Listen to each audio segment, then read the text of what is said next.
अशोकनगर में 2 दिवसीय श्रमण संस्कृति पाठशाला महाधिवेशन के दूसरे दिन 21 सितंबर को भी पाठशाला सत्र चला। देश भर की अनेक पाठशालाओं ने इस अधिवेशन में अपनी अपनी भागीदारी दी। इस दौरान निर्यापक मुनिपुंगव श्री सुधासागर जी महाराज सत्संग का सानिध्य सभी को मिला। इस अवसर पर देश भर की पाठशालाओं की ओर से अशोकनगर में शानदार ऐतिहासिक शोभा यात्रा निकाली गई, जिसमें अनेक झांकियां आकर्षण का केंद्र बनी। इस समय अशोकनगर की धरा पर तीर्थ जीर्णोद्धारक निर्यापक श्रमण मुनिपुंगव श्री सुधासागर जी महाराज सत्संग के सानिध्य में श्रमण संस्कृति पाठशाला महाधिवेशन चल रहा है। 21 सितंबर को अधिवेशन के दूसरे दिन भारत वर्ष से पधारी विभिन्न पाठशालाओं के बच्चों ने पारंपरिक वेशभूषा पहनकर भव्य शोभा यात्रा निकाली, जिसकी भव्यता देखते ही बनी।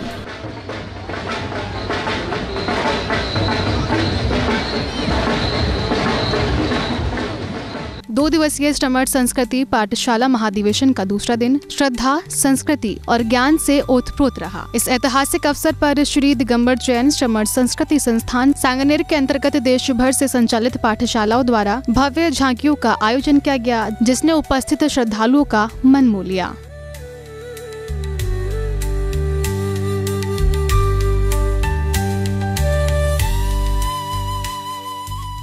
झांकियों के माध्यम से जैन धर्म के सिद्धांतों, तीर्थंकरों के जीवन चरित्र और श्रमण संस्कृति के मूल्यों को रचनात्मक रूप से प्रस्तुत किया गया। पारंपरिक वेशभूषा, सांस्कृतिक प्रतीकों और जीवंत चित्रणों से सजी इन झांकियों ने दर्शकों को आध्यात्मिक अनुभूति कराई। देश भर से आए सभी पाठशाला संचालकों और विद्यार्थियों ने उत्साहपूर्वक भाग लिया, जिससे आयोजन में विविधता और भव्यता का संयोग बना।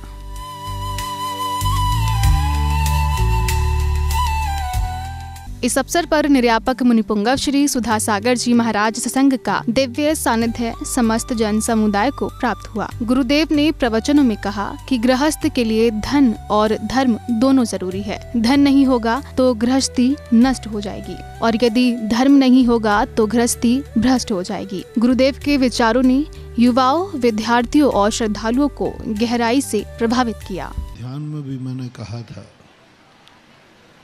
धन और धर्म ये दोनों गृहस्थ के लिए जरूरी है। गृहस्थ के धन नहीं होगा तो गृहस्थी नष्ट हो जाएगी। गृहस्थ के पास धर्म नहीं होगा तो गृहस्थी भ्रष्ट हो जाएगी।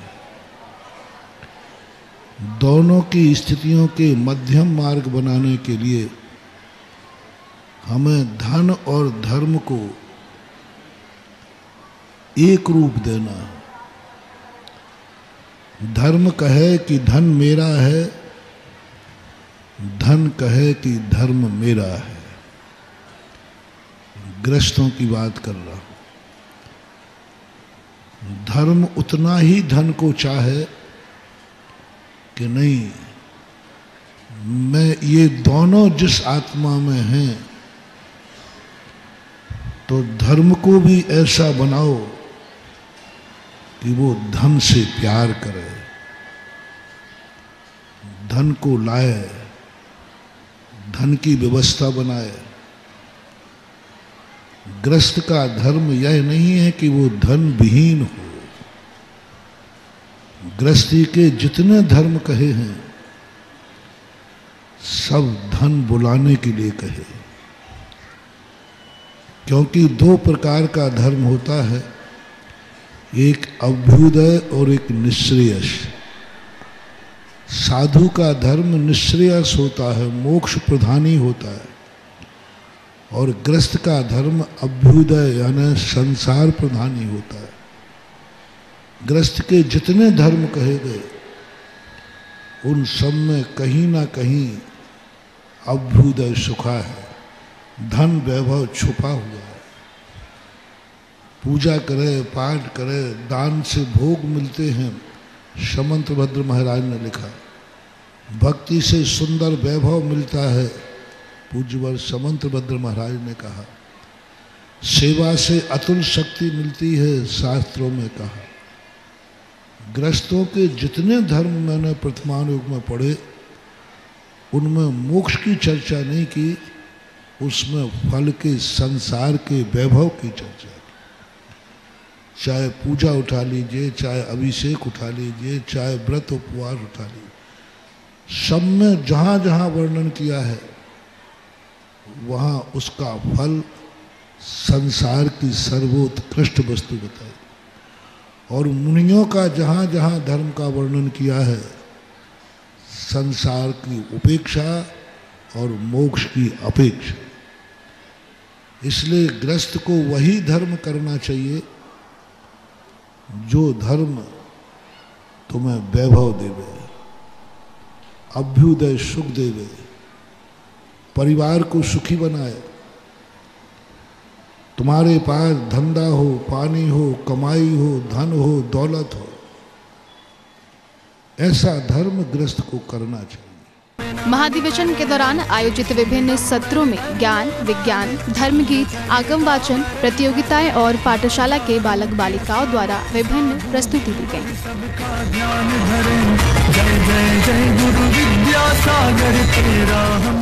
समापन समारोह में सभी प्रतिभागी पाठशालाओं को स्मृति चिन्ह और प्रमाण पत्र भेंट कर सम्मानित किया गया।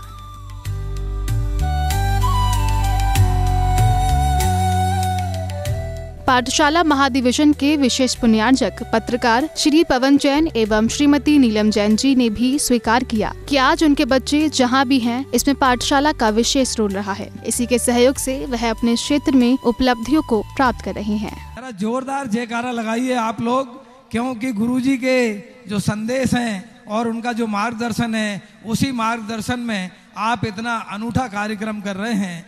और मैं बहुत ही अभिभूत हूँ इन छोटे छोटे बच्चों की जो प्रस्तुतियाँ यहाँ मेरे को देखने को मिली हैं। मैं आपको केवल इतना बताना चाहता हूँ कि पाठशाला का बहुत ही अहम स्थान है हमारे जीवन में। ये मेरे दोनों बच्चे जो खड़े हैं, ये दोनों बच्चे पाठशाला में पढ़े हैं और आज मेरा एक बेटा IITN है और छोटा बेटा सिविल इंजीनियर है। दोनों उच्च शिक्षा को भी प्राप्त किए हैं, केवल इसी पाठशाला की देन है। और मेरी पत्नी श्रीमती नीलम जैन ने उनको ये संस्कार दिए हैं कि आज हम आप लोगों के सामने उपस्थित हैं और इस इतने बड़े पुण्य को अर्जित करने का हमको सौभाग्य प्राप्त हुआ है। आपने इतनी अनूठी प्रस्तुतियां दी हैं, इतनी मेहनत की है, इतनी जबरदस्त शोभा यात्रा निकली है कि अशोकनगर के इतिहास में इतनी बड़ी शोभा यात्रा अभी तक नहीं निकली। ये महाधिवेशन केवल एक आयोजन नहीं, बल्कि श्रमण संस्कृति के संरक्षण और संवर्धन की दिशा में एक प्रेरणादायी कदम सिद्ध हुआ, जिसने देश भर के जैन समाज को एक सूत्र में पिरो दिया। जैन फोकस के लिए अशोकनगर, मध्य प्रदेश से ब्यूरो रिपोर्ट।